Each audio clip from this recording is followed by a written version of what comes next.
Welcome back to This Week in Missouri Politics from our studios here in the state capital of Jefferson City. Spring break week. But first, I want to take a moment to thank Senator Eric Schmidt and his staff, Chris Dooley, all the folks there in Washington. They did a great job facilitating us, been able to have the show out from Washington last week with Garrett Hawkins. We appreciate them and all they did. Now let's jump into the news here in Jefferson City.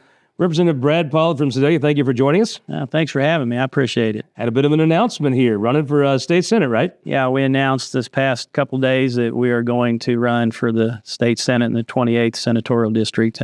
Sandy Crawford terms out, and we're going to put our name in the hat. When I think of conservative people with judgment who can run a business, who aren't always on Facebook trying to get attention, who actually accomplish things, I don't think there's a better fit in this state to be a Missouri State Senator than yourself. Well, I appreciate that. Thank you. You know, common sense is something that I've had my whole career, at least I've worked on, and whether I was in education or whether I'm in Jefferson City. And you just have to read things. You have to not vote on them with emotion. You have to just break it down and say, okay, what's this bill say? What's this going to do for the people of the state? And look at it that way. You've been kind enough to be on my show many times. Our viewers are very familiar with you. But I've never asked you. Now that you're running for the state senate, folks like to know a little more. Tell folks about your family. Well, I came from a large family farm in Iowa, went to Truman State. It used to be Northeast Missouri State. Now it's Truman State. And what a great school. I did not know that. What a pedigree. We just mentioned Eric Schmidt, Lyda Cruson, Scott Sifton. A very, very esteemed group of people came out of Truman State. Well, I'd be at the bottom of that line probably. Stephanie Bell will be the bottom of the line, right? But, it was a great school. And I've got my education degree there. I've got my master's from William Woods, got my specialist degree from Central Missouri State, and my superintendent certification. And we moved to Sedalia. We won a state championship in girls basketball at North Shelby, and came to Sedalia 35 years ago and taught at the middle school, and then worked myself up through the system through superintendent, and was superintendent for 7 years and retired to run for this office, if you can believe that. I know you, and I know you've been thinking about this since the new maps came out. It's been a while now.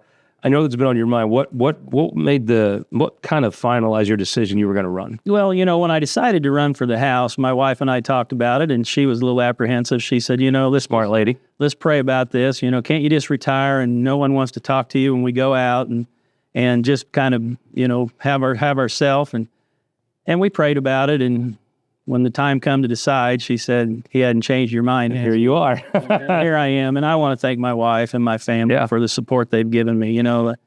I love my children. I love my wife first and foremost of anything except for God. And I really appreciate it. Well, there's two issues that everybody talks about in a Republican primary. It just is what it is. Guns and abortion. Where do you stand on guns? Well, I believe in the Second Amendment, and I believe hard on the Second Amendment. The shooting at the parade in Kansas City. I think those gentlemen have been charged with 7 gun crimes. If we had 7 more laws, they'd be charged with 14 gun crimes. And nothing would have changed. And nothing would have changed on that. And so, I believe in the right to carry a weapon, and I believe in... So it tells me you know your way around a rifle. I do.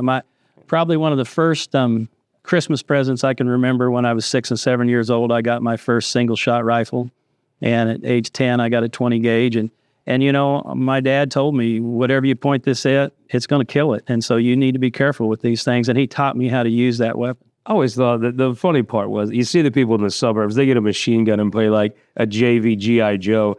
That's not what protects the Second Amendment. It's a man who knows how to handle a rifle, who was taught by his father, who passes it down to his children how to respect that weapon. That's what actually protects the Second Amendment here in Jefferson City. Absolutely, and that's rural Missouri value. Yeah. And that's family values on the respect of the weapon and how to use it correctly. So about abortion. Yeah. Big topic right now. Amendment 3 made Missouri, if you read the ballot language, it's one of the most pro-choice jurisdictions, not just in the country, but on the planet. Where do you stand on the issue of being pro-life? Well, I believe in life. And, the 28th senatorial district, all 9 counties voted against Amendment 3. So I feel very confident to work on legislation that we can bring that back up to the voters and be a little more specific. And I'm never going to say that voters don't know what they vote on. I'll never say that because that's disrespecting the voters. Just like representatives and senators, when we pass a bill, sometimes there's unintended consequences that we find out a year or two later. I'll tell you this. I always find it funny. I'll have legislators come in here and they'll say, well, the voters didn't know what they voted on the ballot measures. But I'm like, are you sure they did on their state representative? Right? Yeah, you've never heard me say that. Well, let me ask you this, though. I do feel like the law that was passed, that was in effect, was a little farther pro-life than where the people of this state were. I also feel they were presented with a choice and they chose, and I'm with you. I say I respect their view. But end of the day, I do think the state's a little more pro-life than where the current law is. I believe 100% that's accurate, that we are. Now, you go too far, people are going to keep it where the law is. But I think if you came up with some reasonable, situation that I think folks get behind it, I think they'd support it. Well, I think you just said use common sense, right? Yeah. And, sometimes we go way too far right and way too far left, and our people are somewhere in the middle there, and we got to work toward the right as far as we can go. But there's a common sense area in all this legislation. You just kind of feel like common sense Missourians are like watching a tennis match. Gold over here, now it comes over here. Like, could you just put something out here in the middle? Let's talk about education. It's something you know very well, probably as well as anybody in the legislature. You've had a bill to allow open enrollment. That bill would take some money. If there's extra seats in a good school, if a person wants to leave their school for whatever reason, they could go change schools and take up those extra chairs. It seemed like the kind of common sense rural education reform that probably would have, I think rural educators would have been much better off 3-4 years ago grabbing onto that then. Their situation wouldn't be as dire as it is now if they'd have taken your advice then. Well, we have to give public schools a chair at the choice table. And this bill gives public schools a chair at that. I don't think that's where things are heading, do you? Well, I think that every state around us is going more and more toward vouchers or more and more toward ESAs. And, of course, we've got an ESA program. We voted on a virtual program a couple years ago. We voted. The ESA program last year is what broke the formula this year, right? Yeah. And the governor's putting some more money into that. So that means apparently that we've had families sign up for that program. There's enough money there. And so they want that choice. And I just want to keep as many kids in the public school system that want to be there, not because I think it's inferior, because I don't, because I truly believe in the 52nd district and the 28th senatorial district, we have great schools. Yeah. And those schools are respected. And, I look and I don't think it's your Senate district that'll see a mass exodus from public education, even whatever situation you put up to. No, absolutely not. I don't believe I do believe, though, you don't get to be really right in politics all that often, or most people don't. I think you were the canary in the coal mine. You were a person that came from traditional education that was saying, hey, we've got to do some changing here. There was a little bit of a stonewall effort by some of your former colleagues. I think today they wish they'd listen to you. Well, I hope so. I'm sure not trying to hurt public education. I'm trying to help public education. And you're going to have to change. Yeah, there's $780 million of retired teachers' money that go back into our economy every year. And we have to have students in the public school system, not just for the retirement system, because I think they can get a good education. And we sometimes pass bills down here that schools that are doing a great job have to do more paperwork and be infringed upon when they're not the problem. And when I was a principal or assistant superintendent, I had teachers say, don't address the whole group when there's an issue, because we know who the problem is. Address them. And I think that in Jeff City, maybe we should address the problem and not address the... I had some Democrat friends of mine. They were talking about the Republican primary for governor, and they're like, I think Kehoe's the best of the bad lot. And I'm like, you should be careful. Jay Ashcroft, Bill Eigel are going to say a lot more things on Facebook that offend you. Mike Kehoe is going to go in offices and actually do the work of winning. And I think he's on a roll so far. Yeah, and you've said that before, and I agree with you. Governor Kehoe's a winner. And he's willing... And he's going to do school choice. And he's willing to put in the work. Yes. And I appreciate that. And not on Facebook and not on Twitter and not whining. He's willing to go to that office and build that relationship. And when he needs that vote, which whenever they do a school choice vote, there's a whole trail of offices he's no stranger to. And I think whatever he sets his sight on, you never know how long these political honeymoons last, but whatever he sets his sights on, I firmly believe I'd put my money on him right now. I would too. I think he's a good bet. Let's talk about taxes. I hear folks want to get rid of property taxes. They want to get rid of income taxes. Want to get rid of capital gains taxes. All wonderful, wonderful things. At some point, a conservative, it has to believe you had to fund some roads and schools, right? What is the best mix? Nixon always told me a little bit of all of it is the best way. What's your view? What is the best way to tax Missourians to pay for the services that they actually do want? And, that's one of the issues that we've brought up a little bit and probably need to bring up. The House has never seen a tax cut they won't vote for. Sure. And the Senate's kind of been a filter for those tax cuts. Kind of how it should work, right? Yeah, and that should work. That's why I want to be a part of that. I really do. And when you look at cutting personal property taxes, that's all been voted on by the local constituents down at the local level. That all goes to their local entities that need that money. So how are you going to replace that? I know in Iowa and Nebraska that don't have personal property taxes, they have higher taxes in other areas to make up for that. And yes, I truly believe there are some spending cuts that could happen. And, we're looking at a $54 billion budget this year. And thank goodness we have a balanced budget amendment in our Constitution and not like the federal government. So we will cut. When the day comes, we will cut. My group's been blessed. We've been here 7 years and we've been flush with money, and we haven't had to tell a whole lot of people no. But I think if you're elected to the state senate, you will not make it 8 years without one of those miserable. I always tell people the flowers bloom prettier, the trees are brighter, the pizza at Era's Pizza tastes better when you have money in that state budget. And when you don't, this is not that fun of a place to be. Exactly. And I think that, I've been in the arena. Yep. And, I'm prepared for that. And I've been telling people that's come to my office this year, asking for certain increases. I say, you understand that our economy right now is kind of stale. It's stagnated, and there's going to be cuts. And so hopefully y'all are looking at what you can cut, because we're not bringing in the revenue that we did. Although we've done a great job of having, even though people want to complain about how big our budget is, we've had money on the bottom line. We haven't spent it all, and that was led by Governor Parson to do that, and I appreciate that, and I think Governor Keel will do the same time. Tell me about Donald Trump. He has a very special relationship with the people of this country, but really, with rural Missouri, Donald Trump has a very special relationship. I think President Trump is doing exactly what he told the voters when he ran for office, and I don't think he's doing anything that he didn't tell them he was going to do. And for the life, heard anybody in Syracuse complain? Heard anybody? I ain't heard anybody. I don't think there's anybody in Bolivar complaining about it. I don't understand why anybody would want to fight the deportation of criminals. And the criminal alien, he said he was going to go after the criminal aliens first, and that's what he's done. And I think back, maybe President Clinton maybe deported millions of immigrants as well.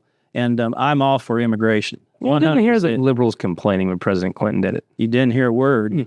And, I'm all for immigration. I want it to be legal. We need the workers. Yeah. And we need the good people to come in and work because they want to do better for their family, and they come in legally. I'm all for it.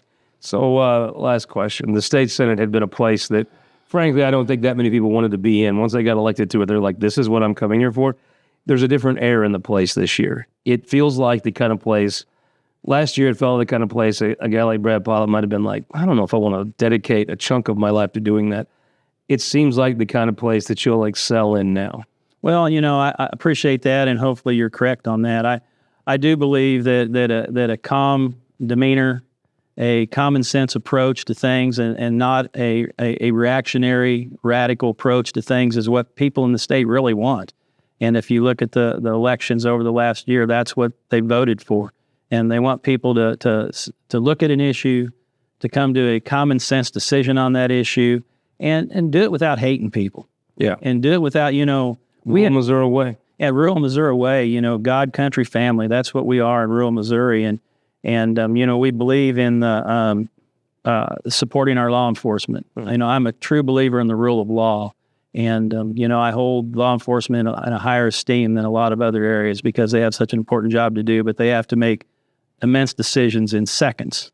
And, we don't know what we would do in those times when they have to make those life and death decisions. And we really appreciate that. And the crime bill was the first bill to come out. And I helped craft that in my legislative review committee and was glad to be a part of that. So, I'm looking forward to the opportunity if I can win this. Representative Brad running for state senate. Thank you for joining us. Thanks for having me. I appreciate it. Be right back with our opinion maker panel. We'll talk to some of the legislators who are dealing with some of the storm recovery after this. For more than a century, the St. Louis Carpenters Union has shaped our communities. Through trusted alliances, we deliver skilled professional craftspeople while our business partners provide the kind of quality jobs that keep our economy humming. It's a blueprint that has worked since 1882. Turning Missouri into a right-to-work state stalls progress, wipes out jobs, and kills momentum. Right to work is wrong for everyone. Let's keep Missouri moving forward. Visit carpdc.org to learn more. Missouri farmers have been doing what's best for their land for generations. After all, no one knows what it takes to feed and fuel a growing global population better than they do. So why are trial lawyers threatening Missouri farmers' best defense against weeds? Our farmers don't need to be controlled. They need to be supported. Keep glyphosate in our state. Show your support at TakeControlMissouri.com. Paid for by Modern Ag Alliance in support of Missouri farmers.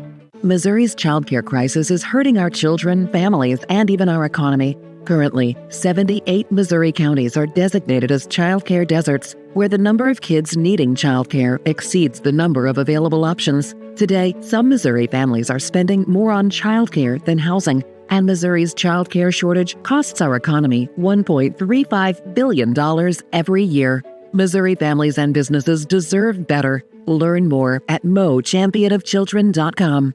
Some politicians claim cockfighting is a proud tradition, but is it really something to be proud of? Cockfighting isn't just cruel to animals, it's cruel to humans. It's linked to organized criminal activity, illegal gambling, even drug trafficking. Leading law enforcement and Christian groups have spoken out and are urging a stop to the violence. But some politicians want to give cockfighters a pass. Keep cockfighting out of our state.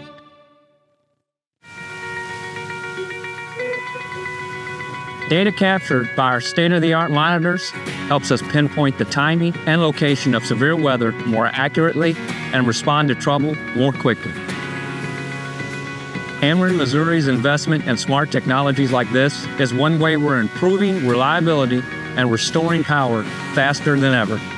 Responding to trouble before trouble hits. That's energy at work. Ameren, Missouri.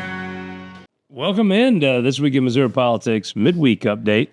We are, it's kind of a busy week. You'd think spring break wouldn't be busy, but the state of Missouri has been hit by some really terrible storms. And one of the persons of the many people that are out doing cleanup and taking care of their community is Representative Tara Peters from a very hard-hit Rolla. Also joined by my buddy Gussie, whose school was hit this week as well. He's with me for the week. Representative Peters, thank you for making the time. I appreciate it.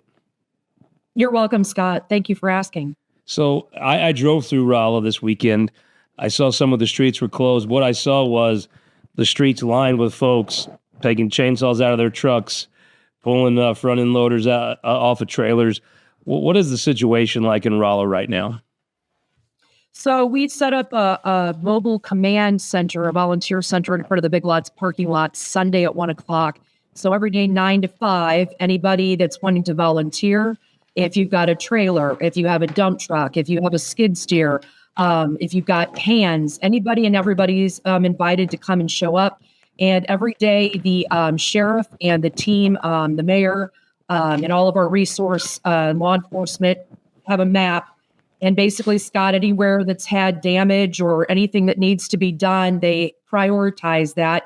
So when the volunteers show up, they put them together in teams, and then those teams are sent out to those areas that need the most assistance. And so it's been going great since Sunday. I've never been more proud of Phelps County and the people that are in it. They've really just come together to help with anything and everything, and the leadership here has been amazing. It really is interesting to see how folks, especially in rural Missouri, come together. There's not necessarily all the institutional government things, but it's just regular folks helping their neighbors. I did see where the schools in Phelps County, it was almost bizarre. It would skip homes that hit schools. How many of your school buildings are damaged? So our elementary schools were hit the hardest. So Mark Twain, Truman, and Wyman schools all suffered damage. The worst one was Mark Twain. They've already started bulldozing that down. They started taking that. It was a cafeteria area. The roof had caved in. And so they're already bulldozing that down today to get that structural damage taken care of. But our students and school system, those students will just be displaced for quite some time. Our school system has done an amazing job. We've got teachers that are packing their rooms and going on roofs to see and assess the damage. Again, they've done an amazing job. Within the last, 72 hours, they've already come up with a plan where those students are going to be shifted to some other buildings. We have a Rolla Technical Institute, so some of those kids are going to be shifted there. Some other kids are going to be shifted around. So they've come up with a great plan. We are working today, though. Obviously, the Mark Twain School, the cafeteria was hit. So even though we're going to have those students at some of the other places, providing food and figuring out how we're going to feed all those kids is something that they're working on as we speak. So I saw where you're off school for 2 weeks.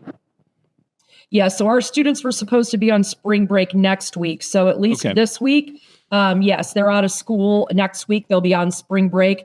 And then hopefully the plan will be all put together and implemented. It's going to be rough because, we're having to pick students up and drop them off at different locations. So I don't know what all that looks like yet. But the plan is to still get back to it the Monday after next week. So when they do that, I understand in other situations, like in Joplin, the state did not hold you responsible for that week. Is that the case going to be here? The state's not going to withhold money if you don't get those 5 days in? I spoke to Governor Kehoe last evening, and he has assured me and all of the places that were hit that the monies that are going to go to the schools when those kids are not going is going to be taken care of. We've also had some requests, at least from my school system. This is the time in the spring when they do all of that state testing. And so they're asking for some grace or some possible waivers to maybe alleviate some of that, because we don't know what that's going to look like yet. I remember taking those tests. It was always a race who would get done first. You had to go to recess after. So the faster you got them damn things done, you had to go outside. Yeah, so I spoke with Carla yesterday, and they're working on that. Plus some other things that people don't think of as a result of us not having our kids in school this week is that, people that have to go to work, we talk about, lack of daycare and workforce development. So we've got some daycares that are trying to have some open slots so that people can get their kids to school. So we have a little bit of, government red tape. People that are wanting to volunteer don't have a fingerprint, or they don't have this, or they don't have that. I understand that we have to follow state statutes, but I think that we need to have a little more leniency when it comes to trying to get parents to get kids dropped off, especially in the fact that we aren't having school this week. So working on some of those issues. It's probably hard to think of anything else when you're in the middle of a storm like this, but I understood you were having an entire community-wide cleanup on Friday. Yeah, so my LA Jacob Brown has sent out an email to all of the caucus and the Capitol and the government higher-ups, just saying that on Friday at noon, we are going to gather at the command center, the volunteer command center in Rolla, just to show a little bit of solidarity from our state leaders and state officials to come to Rolla and just spend a couple hours cleaning up, seeing some of the damage, supporting our community. And so I've sent that invitation out. But anybody and everybody in Jefferson City, it's just an hour and a 15-minute drive to Rolla from there. If you'd like to come and help us clean up and support the Rolla community from the damage that we've had, we welcome anybody who wants to come.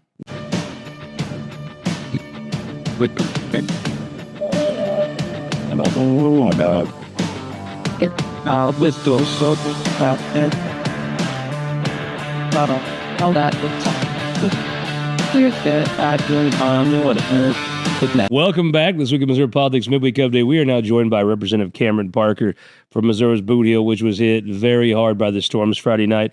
Representative, thank you for the time. Thank you, Scott. So what's the status update? I mean, I know there were fatalities. What communities were hit the hardest, and what is the injury total and the death total as of now? Yeah, so the last I know that Poplar Bluff was hit very hard. We had one fatality in Butler County. I think there were six that I'm aware of in Wayne County. So I know Poplar Bluff, that area. Kennett had some damage, but not to the extent that Poplar Bluff. And then around Piedmont had a lot of damage. And the kindergarten center right in Poplar Bluff was pretty well decimated, correct? It was, and there was a mobile home area right there close to it. So, Scott, my husband his office is about half a mile from that kindergarten center, or maybe a mile, just down the road. And so, luckily, they didn't have any damage. It was unbelievable. If you go through that area right now, just that yellow insulation is just strung as far as you can. It just littered the whole area. I guess your husband's got a lot to say grace over right now. He's a Farm Bureau agent, correct? He is. So he has been so 24/7. Yeah. He is not the happiest person right now, but we're blessed. He's blessed. I mean, I know that we've had some fatalities, and prayers for that family that just have to continue going on, where they don't have a home and they don't have anything, their belongings. Somebody said this the other day, and I think it just resonated. When you see folks picking up their belongings, and maybe Governor Kehoe said this, one armful at a time. I couldn't imagine, not imagine. So, I obviously know a lot of folks in Poplar Bluff, and I feel there is a special relationship Mike Kehoe has with really all of Southeast Missouri. It's just a little different. He's not from Southeast Missouri. The only way he really should have that relationship is because he's been there so many times, and he knows so many people by name. These things, I think it's good. I always think it's a positive. Sometimes it comes off like a photo op almost, and it's a little sing-song. I was very impressed with, I was very surprised, I should say, by how much it meant to folks that Mike Kehoe took the time to come down to Butler County. Oh, yeah. And I think anytime, you see your governor show up shortly thereafter. I mean, you expect, they're going to send their people or this or that. But, him, boots on the ground right there, walking through the kindergarten center, seeing the devastation firsthand. And that's what it is, devastation. I mean, so it's terrible. It could be worse, but and it's good that the governor came down and was able to come down. So. Yeah, I just, he's been there so many times. I think he builds those relationships. And to have him personally on the ground, it meant a lot to people. Even if they just saw it on Facebook, I could tell that actually, I don't know that it always means a ton to folks when a politician comes to town, but I think in this case it did. I saw Robert Nodell said there was an immediate call by Eric Schmidt to him to see what he could do to help. Right. And when you have folks that just wherever they're at, they drop what they're doing and they come or they call or they send help. I mean, that's what you're wanting, especially like I said, when you've lost everything and you don't know what your next turn is going to be, it's important to have those folks, the Butler County EMS, Robbie and them, they're just helping every step of the way because what do you do? When you when I was mayor there, we had a tornado hit just north of town. And it was, you really, your local folks get everything staged, and then your state folks come in and add a layer, but you really have to rely on that. The federal government has the money to really make an impact here. And it's folks like you who can get a hold of SEMA, who can get a hold of FEMA. You can get a hold of Jason Smith, or maybe not everybody can, or Eric Schmidt. It's really that FEMA money that's going to have to come in and be the lasting thing that helps folks. Well, and we have to continue to let the folks know, hey, you got to report this. If you just had this kind of damage, they need to know what our damage was far and wide. I went through Kennett, I guess, yesterday, 2 days ago, and they had tons of damage too. Obviously, no fatalities, but lots of damage that you don't, unless you see it firsthand, you don't experience what those folks are going through. This Week in Missouri Politics is sponsored by the Missouri Automobile Dealers Association, Ameren, Spire, the United Electric Cooperative, and the Missouri Association of Career Fire Protection Districts.